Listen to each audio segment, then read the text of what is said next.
buried in the blizzard of 1885, Montana School Secrets. Before we begin, if you enjoy stories drawn from forgotten records, where truth hides between what is written and what is erased, consider subscribing so you don't miss the next one, and let me know your thoughts in the comments. I read them all. I stumbled upon the file of Eleanor Hayes, not in a history book, but in a stack of old, dusty papers hidden in the archives of a Montana county. The file was thin, too thin for a case that had shaken a mining community for decades. There were only a few official statements, a roll call book, and a few brief notes from the rescue party. Yet, even with so little, the weight of the story still pressed through the pages, as if it had been waiting a long time to be opened. The Montana Territory in 1885 was still a wild place, where winter could kill with ease. Farms were scattered far apart. The railroad was a distant dream, and when the wind swept snow across the plains, there was nothing to stop it but the homes people built with their own hands. Eleanor Hayes had arrived in late summer, a 5-year-old woman from Pennsylvania. Her charge was a one-room schoolhouse on the edge of a settlement, too small to appear on most maps, near a silver mine. The building was simple, with plank walls, an iron stove in the corner, and a small attached living space for the teacher. Her 12 students, the children of miners and homesteaders, ranged in age from 6 to 14. They walked for miles to reach the school, crossing frost-covered fields. By November, Eleanor had begun to earn their trust, though they remained wary. The autumn passed quietly with harvest festivals and evenings spent reading by lamplight until the fire died down. But in January, news of a storm building in the north sent people to their stores. The schoolhouse larder was modest, a sack of coarse flour, a tin of lard, some dried vegetables and apples, just enough for midday meals. Eleanor noted in her personal ledger, "Will ration if needed." On the morning of January 10th, the sky was the color of lead, but the air was still. The children arrived for class, thinking the storm would be late. By noon, the wind began to howl, and fine snow snaked through the door jambs, obscuring the view of the path. When the last lesson ended, snow had piled waist-high against the door. It would be suicide to send the children home. Eleanor decided they would all stay. They pushed the desks aside, spreading blankets around the stove. The first night was warm with the smell of burning pine and soft whispers. But outside, the wind shrieked and the window panes had frosted thick. That night, the wind grew fiercer, the temperature dropping until the windows froze from the inside. Sometime before dawn, the fire faltered and died, and they woke shivering. Eleanor coaxed it back to life, using more wood than she had planned. By morning, the snow had sealed the schoolhouse completely. They were isolated, with no way out. On the second day, the storm showed no sign of weakening. Their meals were thin porridge made from flour. The woodpile was shrinking fast, and she had begun to ration the food. By the third day, the wind had become a constant presence, drowning out all other sounds. The children huddled near the stove for their lessons, and some had stopped asking when they could go home. She assured them it would be soon, though she could see no farther than a few feet past the frosted window. In the dark hours of the fourth night, she heard something outside, a slow, heavy sound moving across the wall. She told herself it was the wind shifting the drifts. Still, she sat awake until the weak light returned, her hands clasped around a cooling cup of tea. The storm hadn't broken, and no one had come for them. The days blurred together, as they do when the outside world is cut off, and time is measured only by the swing of the stove door and the emptying of the shelves. The blizzard did not let up. It pressed against the walls as if it wanted in, burying the schoolhouse deeper in white. The windows were opaque with frost. The only view was the faint glow of the stove reflected in the glass. Eleanor kept her ledger with her, marking the date each morning with a slash that seemed more symbolic than certain. Without the sun, she had only the clock on the mantel and her own sense of time to trust. By the fifth day, the bread was gone. She moved on to the dried apples, cutting them into thin slices so that each child received 4 on their plate. The older ones glanced at their portions but said nothing. When the apples were gone, it was the dried vegetables, boiled so thin they were nearly tea. She had begun to burn the extra school books, then the bookshelves. Each night, The room seemed a little emptier, its furnishings disappearing as quietly as the daylight. On the 7th day, the first signs of sickness appeared.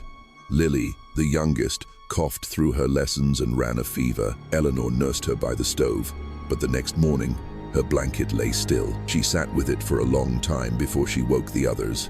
No one asked where Lily was. She took the body to the small cellar beneath the floorboards, locked the door, and told herself it was to preserve the dignity of the living.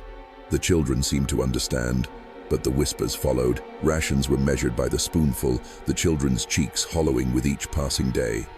Eleanor spoke less now, keeping her voice steady when she did. In the quiet hours after they slept, she sat by the fire, her ledger open on her lap, writing numbers. On the 10th day, she first heard the soft tapping on the roof. It was irregular but deliberate, as if someone or something was moving above them. She looked up, listening. The sound stopped. Whatever it was, it had chosen not to descend. The next morning, she unlocked the cellar long enough to check. The blanket had been shifted from its place. By the 11th day, the storm had changed its character. It was no longer violent, it was possessive. The wind dropped to a low, steady breath that pressed against the planks, and a fine powder worked its way through cracks so narrow a thread might have caught on them. The sound of it filled the room like a second silence, one that made every cough, every scrape of a boot on the floorboards feel like a trespass. Eleanor woke before the children and portioned out the food without ceremony. A ladle of thin vegetable broth. A bit of lard melted into it. The last of a carrot, sliced into coins. She left her ledger open on the desk as if its neat columns could persuade the day to be orderly. The fire in the stove burned low. A pale curl of smoke backed down the iron flue as the wind shifted. She beat it down, wiping her eyes on her sleeve, and called the first lesson. No one read with confidence now. They read in whispers, a chorus of breaths as fragile as moths. When the smallest ones faltered, the older ones tried to prompt them, but the words were out of place, the room too cold for remembering. Halfway through the vocabulary list, Jacob and Anna, the two oldest, exchanged a look that had nothing to do with spelling. Eleanor saw it, filed it away, and continued, her voice an even, rhythmic thing, an order as thin as a thread strung over a snowdrift. In the afternoon, Jacob tried the door again. It had become a ritual. Work the latch, put a shoulder to the plank, test the snow. The door gave a finger's width and no more. He turned to Eleanor, his cheeks pale with the effort. His eyes asked the question he had finally decided to speak. We could dig a trench, he pleaded. If we took turns, if we used the metal bucket, the air's better up high. Eleanor listened with the patience she used for unbalanced equations. She went to the window and scraped a circle of frost away with her thumbnail. Beyond the glass, the light was a uniform white, without a horizon. If the trench collapses, she said, we lose heat and time. If it holds, the wind will steal both. We wait. Anna's jaw tightened.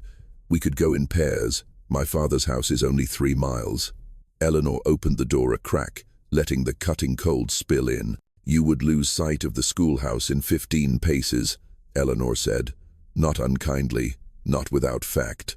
The words had the weight of truth. She looked at their boots, cracked and stiff, and at their hands, raw-boned. She looked at the children behind them, the smaller faces watching the threshold as if it might decide for them. She told Jacob to see to the stove and told Anna to help arrange the remaining books, and the matter settled itself the way heavy things do when no one can lift them. That night, the tapping returned. It came from one corner of the roof, paused, and then traced a line toward the chimney and back again. Eleanor counted the spaces between the taps until the numbers lost their meaning. She got up once, her bare feet quick on the cold planks, and took the key from her pocket to the cellar door. The lock turned easily. She opened it a hand's breadth, listening to the breath of cold air inside, and then closed it. When she turned back, she saw that Anna was awake, sitting straight up under her blanket with eyes that had lost their girlhood sometime in the last few days. What is that sound? Anna asked, her voice so small it seemed to have been left there for Eleanor to find. The snow settling, Eleanor said. It has bones sometimes. She waited for Anna to frown at the strangeness of the sentence, but the girl only lay back down and turned to the wall as if the wall could be persuaded to be something else. On the 13th day, the last of the pencils were broken for kindling. On the 14th, the map of the territories was taken down and fed to the fire in strips, curling and blackening as if the land itself were being rewarmed and made pliable. The children watched and did not comment. Even the smallest had learned that commentary cost energy. They kept their hands under their blankets, held their cups in two palms when Eleanor poured, and practiced the careful art of not noticing what was not there. By the 15th day, the air had a new smell, not unpleasant, not distinct, just another layer in the small atmosphere of the room. It drifted from the kettle when Eleanor lifted the lid, and then hid when the steam rose. Anna took a breath, the way one does when trying to place a memory. Jacob did not look up at all, which was its own kind of looking. There were hours when the children slept in a cluster near the stove, and the schoolroom sounded like the ocean. Small rustlings, receding breaths.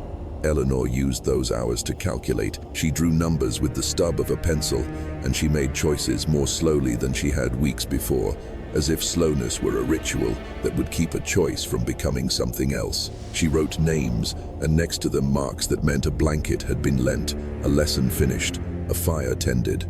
She did not write the other marks, the ones her mind kept. Toward evening, the light changed, a subtle thinning that suggested the sky remembered it had edges. Jacob was at the window and had scraped a new circle in the frost. He breathed on the glass and wiped a brighter patch clear. "It's lighter," he said, and he meant it to be a question, but it wasn't. Eleanor came to his side. The white outside was still white, but now it had a gradient, a concept of direction. She told him they would try the door again in the morning, when the night had made up its mind. The children woke early on the 16th day because the wind did not. Silence can be a summons.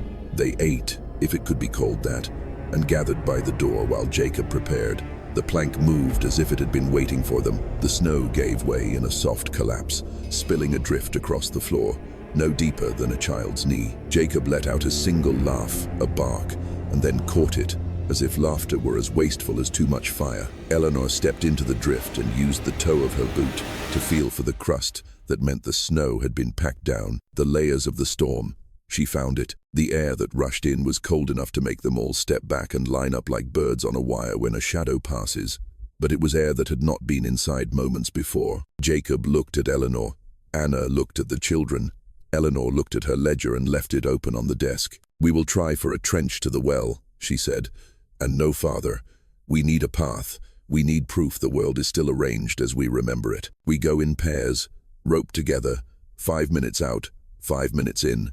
If the wind picks up, we seal the door again." Jacob nodded. Anna took the coil of rope from the nail where the bell had once hung. They tied it around their waists and around the handle of the stove for an anchor. When they stepped into the drift, the snow was to their shins and then their thighs, but inch by inch, it gave way. Eleanor stood in the doorway and counted. When they returned, their cheeks were red with cold. They brought back 2 buckets full of snow for melting, and the news that the world went on, flat and silent and endless. The well was buried. The outhouse was gone except for the top of the doorframe, which Anna said looked like a gallows without the rope. Eleanor told her not to use that word, and Anna apologized automatically for what she was not sure. They melted the snow, boiled it, and drank it, and for an hour there was a feeling in the room that no one had the energy to name. Eleanor pushed the desks into a tighter circle around the stove, cut the last carrot into 5 pieces, and made a ceremony of placing 1 coin in each bowl, as if ceremony could be nutrition. That night, a page tore from the ledger as she turned it too quickly. The paper had grown brittle next to the fire. She thought of recopying the numbers, but there were too many of them, and too little paper. She folded the torn page and put it in the grammar book. The tapping did not return. Instead, there was another sound, a slight settling in the cellar that could have been the shifting of cold wood or the sigh of fabric as it remembered the shape of what it covered. Eleanor lay awake, watching the ceiling, and did not get up. She measured her breaths and matched them to the slow draw of the stove until the numbers lined up. In the morning, before the others stirred, she unlocked the cellar and stood just inside. On the shelf where the jars of preserves had been, there were 3 empty spaces, clean as lost teeth. The blanket in the corner was folded at a new angle. She closed the door, slid the key back into her pocket, and went to the stove to make the water taste of tea. When Jacob and Anna woke, They did not ask. When the smaller children woke, they did not notice. Eleanor counted the bowls. Each number was where she had placed it. By the 17th day, the frost had worked its way into the very grain of the wood.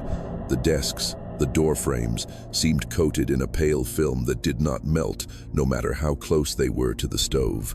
When they spoke, their breath hung in the air like small, unanswered questions. The rope from yesterday's dig still lay coiled by the door, a reminder that the world outside was no kinder for having been seen. After the meager breakfast, water with a pinch of flour for body, Jacob was at the door again. This time it was not about the outhouse or the well. He wanted to keep walking past the small circle they had made across the flat white until the roofs of the mining camp broke the horizon. Anna stood behind him, her arms crossed, her jaw set as if her decision had been made days ago. "We can make it," she said, "if we go at dawn, if we keep each other in sight." Eleanor didn't answer right away. She was mending one of the worn woolen blankets, pulling the needle through in even stitches. When she spoke, her voice was quiet, but it carried across the room. "And if the wind returns when you are half a mile from shelter?" Anna's reply came quickly, too quickly. "Then we keep walking." The others had fallen silent, their eyes moving between the three of them. Eleanor set the blanket aside and stood. She went to the door, pulled the latch, and opened it just enough for a sheet of cold to slide in. The snow was a white page under a sky so pale it looked bleached. She let them feel it, let it cut them even without the wind, and then closed it. "You won't make it to the fence line," she said, "and if you do, there will be no one waiting." That ended the argument in words, but not in bodies. The day passed, but the air between them was tight. Anna sat near the fire, staring into the flames with her lips pressed together. Jacob occupied himself with the rope, uncoiling and recoiling it until the fibers wore into his palms. That night the sound returned, not the tapping, but a slow, dragging sound on the roof, a weight shifting from one rafter to the next. The wind was still. The silence outside made the sound clearer. Eleanor sat up, pulling her shawl close. In the dim light, she could see that Anna was awake, her eyes fixed on the ceiling. "What is it?" Anna whispered. "Just the snow," Eleanor said again, but softer this time, as if the word itself might be listening. The dragging stopped, and for a long moment there was nothing. Then, from the cellar, a low thud, just one, the kind a pile of things makes when something is removed. In the morning, the smell from the kettle was richer than before. The steam curled up in thicker ribbons. The children ate in silence, the scrape of their spoons on the tin bowls. Anna paused once, her spoon hovering mid-air as if she were about to say something, then brought it down again. Jacob did not look up at all. Eleanor filled her own bowl before the kettle was empty, her movements unhurried, precise. That afternoon, Anna cornered her by the desk while the others were dozing. Her voice was low, but her words did not hesitate. "What happens in that cellar?" Eleanor met her gaze without flinching. "The things that keep us here." Anna did not ask again. She went back to her place by the fire, wrapped herself in the blanket Eleanor had mended, and stared at the coals until they blurred. That night, no one mentioned the rope by the door. The sky darkened without warning on the 19th day. In the early hours, it had been a dull silver, the kind of light that holds no promise but carries no threat. By afternoon, a wall of gray had risen on the horizon, moving toward them with a steady, unbroken line. The temperature inside the schoolhouse dropped before the first flake hit the window. Eleanor felt it in the bones of the building, in the way the planks gave a slight groan, as if bracing themselves. She told the children to pull their pallets closer to the stove. They dragged them without argument, forming a tight circle on the worn floorboards. The wind returned with a new voice, sharper than before, finding every seam in the walls. Eleanor stuffed rags into the cracks, then closed the inner door that led to the small living space, shrinking the world down to one firelit room. The air grew thick with the smell of smoke and the faint metallic tang from the stove. By evening, the snow had swallowed what little daylight was left. The windows were black, the glass trembling with the pressure outside. Eleanor served the bowls one by one, carefully, keeping her own portion for last. It was thicker than usual, and though no one said it, the children lingered over their spoons longer than before, as if savoring more than just the warmth. It was on the second night of that storm that the first disappearance happened. Daniel, a 1-2-year-old boy who had been mostly silent for the past week, was gone when they awoke. His blanket was folded at the edge of his pallet, his boots placed neatly beside it. The door was still barred from the inside. There were no tracks in the fine layer of snow that had seeped in under the frame. Jacob was the first to notice. He squatted where Daniel should have been, staring at the empty space, as if the boy might still be there if he looked long enough. Anna checked the cellar door. It was locked. Eleanor gathered them close, telling them Daniel must have wandered out. The words came out evenly, as if she had rehearsed them. No one argued, but the silence that followed was heavier than any argument could have been. She did not open the cellar that day. The storm lasted 2 more days, piling snow against the building until the windows were just faint smudges under the weight. Inside, the air grew stale. The stove took shorter breaths as the woodpile thinned to its last few logs. Eleanor now rationed the heat as carefully as the food. On the second night, while the children slept in a heap for warmth, Eleanor sat awake, her ledger open. She added a name to the margin and drew a small line beside it. Then she closed the book and listened, not for the wind, but for the faint, deliberate sounds from behind the cellar door. When it was light, she unlocked it alone. The hinges gave a low groan, and a colder draft of air brushed against her skirts. She stepped inside, stayed for less than a minute, and came out with the kettle held in both hands. Breakfast was served without comment. The storm broke on the 23rd day, but the relief it should have brought never reached the room. The air was fresher, but the children did not rush to the glass. They stayed near the stove, their bodies drawn in on themselves, as if the real danger was not outside. It started in their eyes. Jacob, who was usually quick to meet Eleanor's gaze when she spoke, kept his fixed on the floor. Anna, who had once mimicked Eleanor's every movement like an apprentice, now watched her the way one watches a horizon, measuring distance. The younger children were restless but quieter than before. Eleanor noticed, though she gave no sign of it.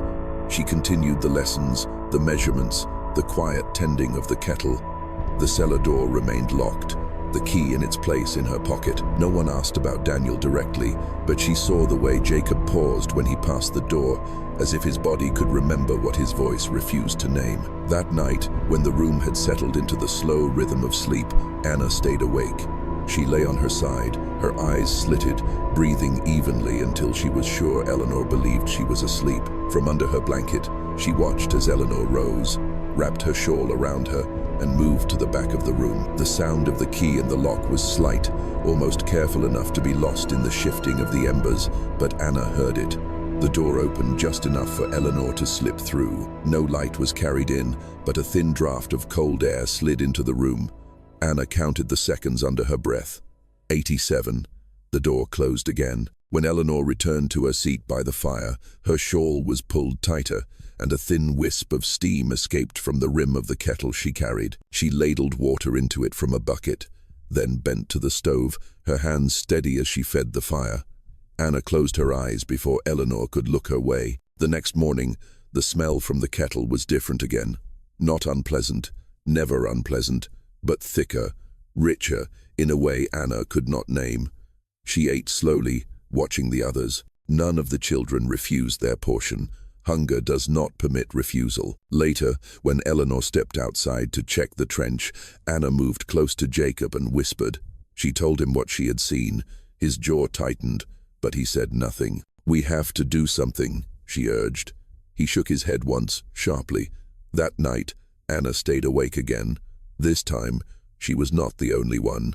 By the 25th day, the air in the schoolhouse felt heavier than the snow outside. The sky beyond the windows was a pale, cloudless thing. It only meant that sound traveled farther.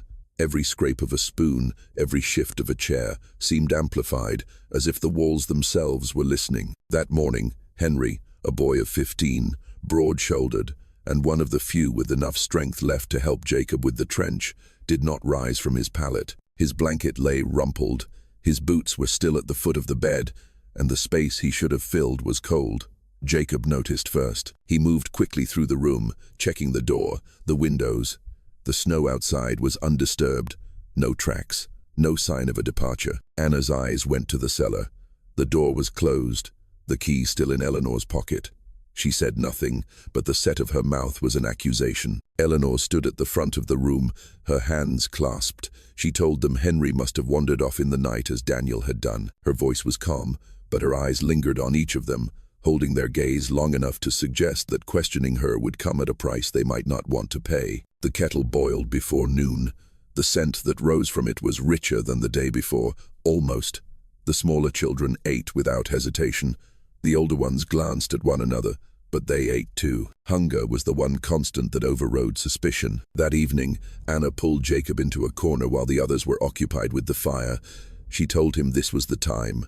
If they were going to look in the cellar, it had to be before another night passed. Jacob hesitated. He knew the risk. The key was always on Eleanor, and she was never far from them. As the room settled into sleep, they tried. Anna feigned restlessness, pacing near Eleanor until she could catch a glimpse of the key tied to a string inside her pocket. Jacob, moving from the opposite side, pretended to tend the stove, but Eleanor stirred before they could do more. She rose without a word, went to the cellar, unlocked it, and stepped inside. The door closed behind her. The seconds stretched. Anna and Jacob exchanged a look, half plan, half warning. But then the lock turned again, and Eleanor emerged, carrying the kettle as she did every other night. She poured some into her own cup, drank, and set it by the fire. Her eyes passed over them once, slowly and deliberately, before she returned to her seat. Neither Anna nor Jacob tried again that night, but the thought had taken root, and in the low light, it was clear that Eleanor knew it. On the 26th day, the silence broke. It happened in the hour after breakfast, when the fire was still high enough to cast light, but not yet high enough to chase the cold from their hands. The children were gathered in their familiar circle, the steam from their bowls rising in faint ribbons. Jacob set his spoon down and looked directly at Eleanor. It was not the quick glance of a question kept to oneself. It was a steady, fixed gaze that made the others pause mid-bite. "We need to know what's in that cellar," he said. His voice was even, but it carried. "If we're to survive, we all have a right to know." "Oh." The words hung in the air like frost, catching the light and refusing to melt. Anna's eyes darted between them, waiting. The younger children looked from one face to the other, trying to read what this might mean. Eleanor did not speak at first. She finished her own portion, set the bowl aside, and folded her hands in her lap. "You have food. You have warmth. You have shelter," she said finally. "The cellar is my concern. Your concern is to last long enough for the snow to give you back your path." "That's just it," Jacob said. "We've lost two with no explanation, and every time you go in that room, you bring out food you never told us we had." "And," Eleanor cut in, "would you lead them out into the wind? Would you do better with nothing?" Her voice was still calm, but it had the weight of a closing door. For a long moment, no one moved. Then Anna shifted her blanket and said, not to Eleanor, but to the room, "If the cellar is just for food, there is nothing to hide." Eleanor's gaze shifted to her. "And what if it's the only reason you're still sitting here?" The fire crackled, sending a small spark up the flue. No one spoke after that. Lessons continued that day, but the rhythm was broken. Every look between Jacob and Anna was sharper. The younger children clung to them more than to Eleanor, though when it was time to eat, every bowl was scraped as clean as before. That night, the air in the schoolhouse felt colder despite the fire. The wind outside had returned in small gusts, brushing against the walls like a hand searching for weaknesses. Eleanor stayed awake longer than usual, her ledger in hand, writing slowly. Jacob lay on his pallet with his eyes open, waiting for her to rise. So did Anna, but Eleanor never moved toward the cellar that night. She sat by the fire until the coals burned a dull red, and then she banked them and lay down. The waiting was its own kind of battle. The 28th day dawned with a light so clear it seemed almost foreign after weeks of gray. The sky was a pale, hard blue, and the air had a brittle stillness. Sunlight streamed through the frosted panes in narrow, blinding shafts, showing the dust in the air like a reverse snowfall. Jacob was at the door when Eleanor woke. He had the rope slung over his shoulder, the shovel in his hand, and Anna stood beside him, her coat buttoned to her neck. "We're clearing more than just the trench today," he said. "We need to know how far we can get." Eleanor looked at his eyes, and then past him to the younger children, still wrapped in their blankets. "Stay in sight of the door," she said flatly. And if the wind changes, you come back." They nodded, but the promise felt thin. The snow outside was blinding in the sun, a glare of white that made them squint even with their hoods up. They worked along the trench, widening it, the sharp air in their lungs. Past the bend, the snow had drifted into a smooth bank, higher than Jacob's head. They began to dig into the side of it, the shovel biting through layers of snow packed down by storm after storm. Anna's shovel struck something solid with a low, hollow thud. She knelt, using her gloved hands to brush away the packed snow until the shape beneath began to emerge, a weathered plank of wood, dark where the snow hadn't touched it. Jacob cleared more away, revealing a corner and then a seam. It wasn't a fence or a piece of debris. It was a door, low, narrow, and set flat against the ground. They exchanged a look. The door had no handle, only a rusted ring half buried in ice. Jacob pulled on it, but the wood resisted. Anna used the shovel to strike the edges until the ice cracked enough for the ring to move. Together, they pulled. The door lifted with a groan, releasing a breath of air so cold and still it felt like it had been waiting for years. The darkness inside was thick, swallowing the sunlight at the threshold. A set of wooden steps led down, disappearing after the third one. Anna leaned forward, squinting. She thought she could see the outline of shelves, and on them, shapes covered in cloth. No sound came from within, but the smell, faint, metallic, and strangely sweet, drifted up to them.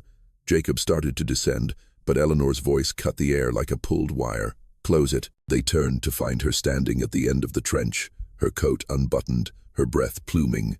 She hadn't raised her voice, but the words had the weight of a command. Anna hesitated. Jacob looked into the darkness one more time, and then back at Eleanor. Without a word, he lowered the door. The thud, as it closed, seemed louder than it should have been. They shoveled the snow back over the top. When they returned to the schoolhouse, Eleanor was by the stove, the kettle beginning to hiss. She did not ask them what they had seen, and they did not tell her. But the air inside was different now, thinner, as if a part of it had been carried outside and buried again. That night, the smell from the kettle was richer. The memory of the buried door stayed with Anna all day. She watched Eleanor move between the stove and the desk, her steps unhurried, her voice calm. Nothing in her manner suggested she knew the door existed, except that Anna was sure she did. By evening, Anna had decided she would not wait for Jacob.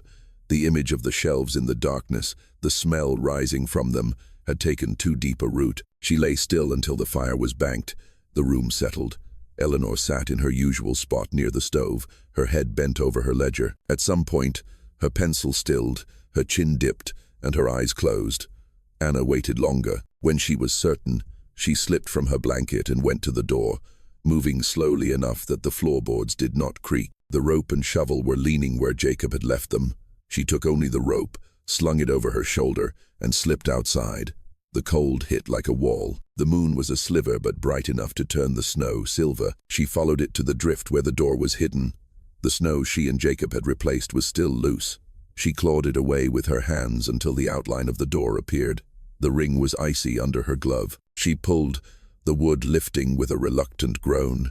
The cold from within was different from the night air, thicker, motionless. She descended the steps, one at a time, the rope trailing behind her, her boots finding each tread with care. The shelves were as she had glimpsed them, rough-hewn planks ran the length of the wall, each one holding shapes under layers of cloth.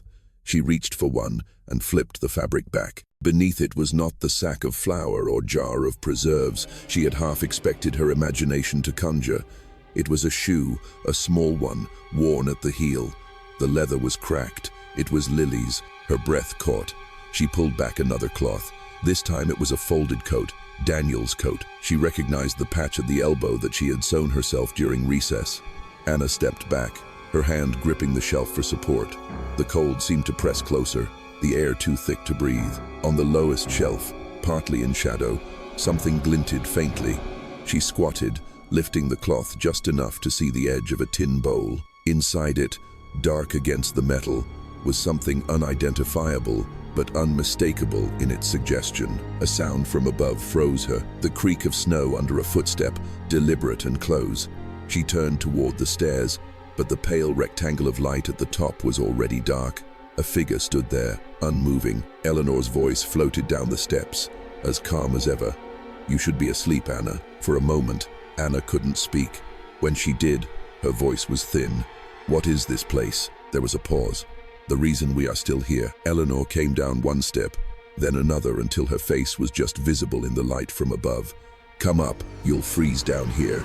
Anna didn't move. She kept staring at the shelves, at the shapes still hidden under their cloth coverings, but finally, she climbed. Eleanor closed the door behind them and replaced the snow as if she had done it 100 times before. Inside, the fire was burning higher than Anna remembered it when she left. The kettle was already steaming. Anna waited until morning to speak to Jacob.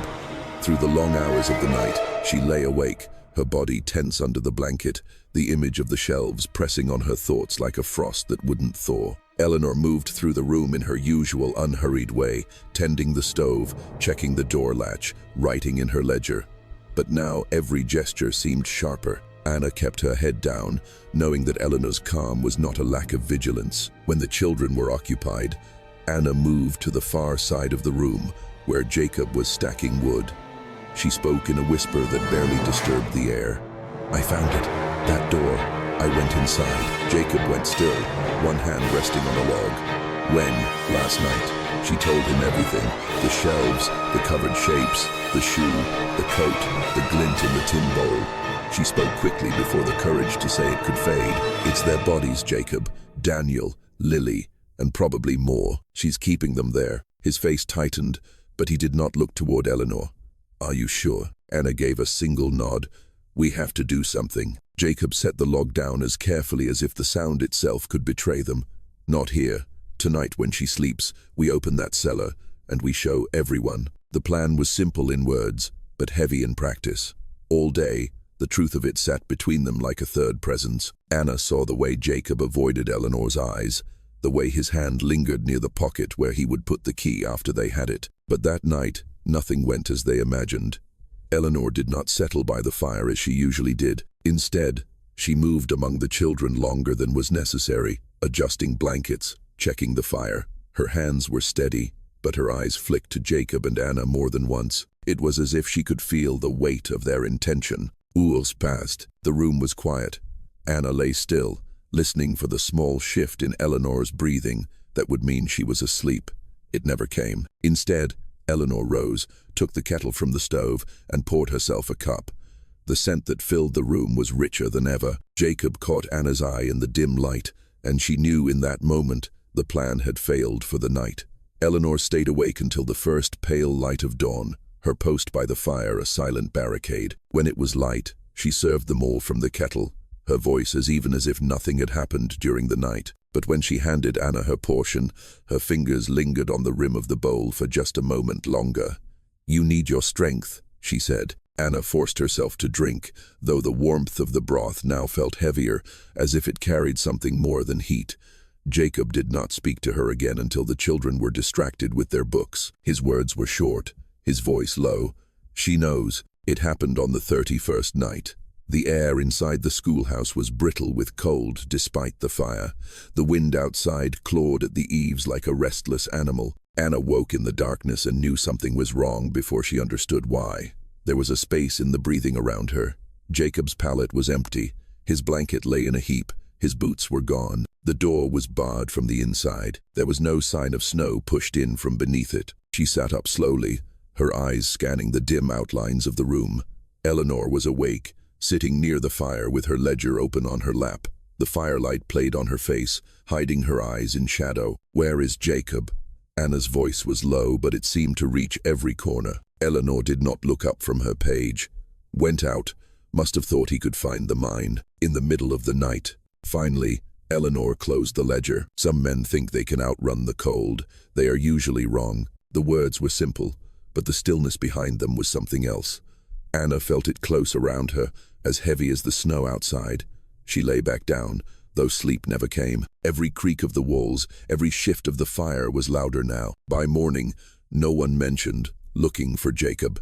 The day passed as if his absence was not an absence. Eleanor kept them busy. She spoke in the same calm voice, but Anna noticed the subtle rearrangement of the room. The pallets were pulled closer to the fire. The rope and shovel were no longer by the door.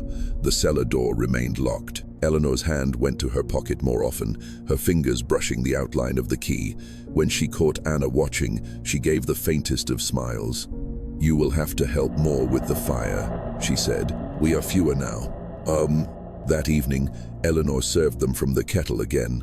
The broth was richer, as it always was after someone disappeared. Anna forced it down, feeling each swallow like a stone. She knew now she was alone in what she had seen, in what she suspected. Alone, except for Eleanor, whose eyes seemed to say that she understood exactly what Anna was thinking, and welcomed the silence. The rescue came on the 40th day, though it did not feel like a rescue at first. It began with a steady, dull thudding against the outside wall, a sound so foreign that after weeks of confinement, the children froze mid-lesson. Anna's head snapped toward the door, her heart hammering. Eleanor rose slowly, as if the noise were merely an interruption she had been expecting. She moved to the door, listened for a moment, and then unbarred it. A blast of frigid air rushed in with voices, small at first, then louder, mingled with the crunch of boots in deep snow. Two men appeared in the doorway, their faces red with cold, their scarves frozen stiff around their necks. Behind them, the blinding white gave way to the dark shapes of others, carrying shovels and axes. "Montana Territory Patrol," one of them said. "We've been digging for days. Thought we'd lost this schoolhouse for good." Eleanor stepped aside, letting them in. "You're late," she said flatly. The men stomped the snow from their boots, their eyes sweeping the room. The children were huddled by the stove, blinking at the sudden light. Anna could see the shift in the rescuers' faces, the relief mixed with something else. They were counting. "How many?" the taller man asked. Eleanor's answer came without hesitation. "There were 12. Fewer now." The cold and the sickness took them. One of the men knelt beside a little girl who would not look up. "Anyone else out there?" "No," Eleanor said. "The ones we lost. There was no way to bury them." That. Anna felt the words hang there, waiting against what she knew. Her eyes flickered to the cellar door. It was as closed as it had ever been, the key still in Eleanor's pocket. The men moved through the room, handing out blankets, pressing canteens into small hands. One lingered by the kettle on the stove, frowning. "Haven't smelled a stew like that in weeks," he said. "Figured supplies would be long gone." Eleanor's voice was smooth. "One learns to make do." They stayed only long enough to prepare the group for the move. Outside, the wind was still, but the snow was deep, and the walk to the mining camp would take hours. The children were wrapped in thick wool and led out in pairs. Anna found herself near the end, her eyes fixed on the schoolhouse, shrinking behind them. Just before they crested the first rise, she glanced over her shoulder. Eleanor was standing in the doorway, watching them go, her breath clouding in the still air. For the briefest moment, their eyes met across the distance, and Anna knew with certainty that the cellar had not been opened for the rescuers. Whatever lay inside it would stay there. Whatever lay inside it would stay there. Back at the mining camp, the ordeal at the schoolhouse became the only story anyone told. The patrol brought the children, what was left of them, to the small church that now served as a recovery post. A fire roared in the hearth, the air thick with smoke and simmering broth. The townswomen moved among the survivors, wrapping them in quilts, pressing cups of tea into their hands. Anna stayed close to the others, but her eyes never strayed from Eleanor, who sat apart on a bench near the fire. She looked thinner in the brighter light, her hair pulled back neatly, her hands folded in her lap. When people came to ask what had happened, she told the same measured story each time, how the blizzard had trapped them, how sickness had taken the weakest, how she had done all she could to keep the rest alive. The patrol officers asked deeper questions. How had she kept the fire going for so long with so little wood? How had there been enough food to last over a month? Eleanor answered without hesitation, speaking of careful rationing, of breaking down furniture for fuel, of stretching every last scrap into something that could fill a bowl. Anna listened, her jaw tight. There was no mention of the cellar or the door buried under the snow. Nothing that touched the truth she had seen in the darkness. When she tried to speak to one of the officers alone, he listened politely, but shook his head.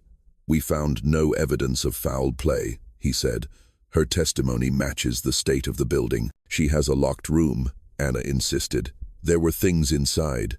His expression softened in the way adults use with children they do not believe. You've been through a great shock. Memory can play tricks when you're hungry and cold. News of Eleanor's survival spread beyond the settlement. Some called her a hero, the schoolteacher who had kept a handful of children alive against impossible odds. Others were not so sure. Their suspicions were whispered in corners but never said to her face. Anna noticed the small shifts in how Eleanor moved through the town now. She walked with her head higher, meeting every gaze without flinching. The key was gone from her pocket, but Anna could not stop imagining where it might be now, or what it might still unlock. On the 5th night after their return, Anna woke in the church to find Eleanor sitting by her cot, watching her. The firelight flickered across her face, hiding and revealing her expression in waves. "You should rest," Eleanor said softly. "It's over now." But Anna knew it wasn't. Not while the cellar was still there, sealed and waiting. It was more than 25 years before Anna saw the schoolhouse again. Life had pulled her far from the Montana territory. Marriage, work, children of her own. But the winter of 1885 never left her. It rose in quiet moments, in the clink of a metal ladle against a pot, in the empty silence of a blizzard passing her own windows. She never told anyone the full story. Some memories grow quieter with time. This one only settled deeper. The road to the settlement was rougher now, the land scarred by seasons of wind. What had been a cluster of buildings was now just a few scattered, weathered frames. The schoolhouse was still there, its roof bowed under the weight of years of neglect, the planks gray and cracked. The windows were empty, staring blindly into the pale afternoon. She stepped inside. The air was still, carrying the faint scent of old wood and something colder beneath it. The stove was gone, leaving only a scorched patch of floorboards. The walls, stripped bare, showed the ghosts of where maps and slates had once hung. The dust was thick enough to soften her footsteps. She moved to the back, her fingers tracing the frame of the door that led to the living quarters. The cellar door was still there, its hinges red with rust. The lock hung from it as if it had been waiting. For a moment, she stood on the threshold, the cold of that winter returning so sharply she could almost taste the broth again. Then she went in. The shelves were empty now, but the wood still held marks. Dark stains in the grain, scratches along the edges where cloth might have snagged. In the corner, half buried under debris, she saw the glint of metal. She knelt and pulled it free. A tin bowl, dented, its surface dull with age. She turned it over in her hands. Inside, faint but still visible, was a discolored ring where something had once sat motionless for a very long time. She set it back where she had found it. As she stepped back out into the fading light, the snow had begun to fall, small and dry, swirling in the wind. She closed the door behind her, though there was no key now, and began the long walk back to the road. She did not look back. In the years that followed, as the memory of that visit faded, one thing remained clear. The feeling she'd had leaving the schoolhouse, the certainty that what had happened there in 1885 would never truly belong to the past. Some rooms keep their own seasons, and some winters never end. She stepped inside. The air was still, carrying the faint scent of old wood and something colder beneath it. The stove was gone, leaving only a scorched patch of floorboards. The walls, stripped bare, showed the ghosts of where maps and slates had once hung. The dust was thick enough to soften her footsteps. She moved to the back, her fingers tracing the frame of the door that led to the living quarters. The cellar door was still there, its hinges red with rust.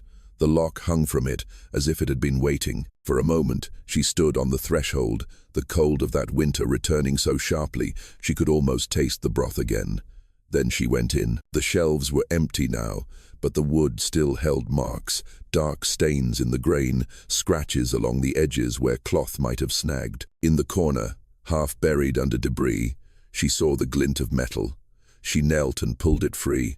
A tin bowl, dented, its surface dull with age. She turned it over in her hands. Inside, faint but still visible, was a discolored ring where something had once sat motionless for a very long time. She set it back where she had found it. As she stepped back out into the fading light, the snow had begun to fall, small and dry, swirling in the wind. She closed the door behind her, though there was no key now, and began the long walk back to the road. She did not look back. In the years that followed, as the memory of that visit faded, one thing remained clear. The feeling she'd had leaving the schoolhouse, the certainty that what had happened there in 1885 would never truly belong to the past. Some rooms keep their own seasons, and some winters never end.